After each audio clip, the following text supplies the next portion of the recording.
জয়পুরহাটে আলু বীজ রোপণে ব্যস্ত কৃষকরা, তবে সিন্ডিকেটের কারণে বস্তা প্রতি ১২০০ টাকা বাড়তি দামে বীজ কিনতে হচ্ছে বলে অভিযোগ তাদের।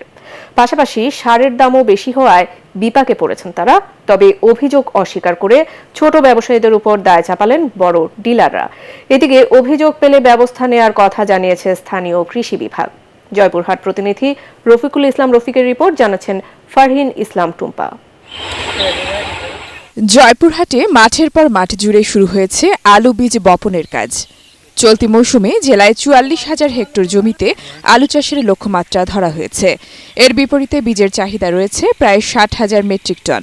তবে অতি মুনাফার লোভে কৃত্রিম সংকট তৈরি করে কিছু অসাধু ব্যবসায়ী বেশি দামে আলু বীজ বিক্রি করছেন। পাশাপাশি সারের দামও বেশি নেওয়া হচ্ছে, এমন অভিযোগ কৃষকের। বাজার মনিটরিং সহ ব্যবসায়ীদের সিন্ডিকেট ভাঙার দাবি তাদের। বর্তমানের জন্য ৪,০৪২-৪৫০০, যার কাছ থেকে যেমন রেটে পাইতে চাই যত বিক্রি করছে। আমরা এর আগের বছর যে সার কিনছি ১৯০০-২০০০ টাকা জোড়া, কিন্তু এখন আমাদের কিনতে হচ্ছে ২৫৫০, ২৬৫০ কর থেকে ৮০০ কর থেকে ৩০০০। আলুর দাম বেশি, সারের দাম বেশি, সব জিনিসের দাম বেশি। আমরা বেচতে গেলে দাম নেই। তারা সিন্ডিকেট করে দাম বেশি নিচ্ছে। এটা সরকারের কাছে বিশেষ আবেদন, যেটা তদন্ত করে দেখানো হোক। ডিলারদের দাবি, সরকার নির্ধারিত দামে বীজ আলু বিক্রি করছেন তারা। বীজ ও সারের সংকট নেই জানিয়ে অভিযোগ পেলে ব্যবস্থা নেওয়ার কথা জানিয়েছে স্থানীয় কৃষি বিভাগ।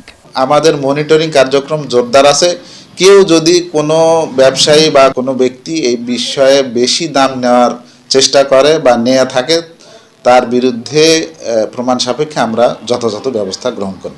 বছরে ১০ থেকে ১২ লাখ মেট্রিক টন আলুর চাষ হয় দেশের দ্বিতীয় বৃহত্তম আলু উৎপাদনকারী এই জেলায়, যা স্থানীয় চাহিদা মিটিয়ে সরবরাহ হয় রাজধানী সহ সারা দেশে। তাই আলু বীজ ও সার ন্যায্য দামে পেতে প্রশাসনের নজরদারির আহ্বান আলু চাষিদের। Bureau report, ATN Bangla.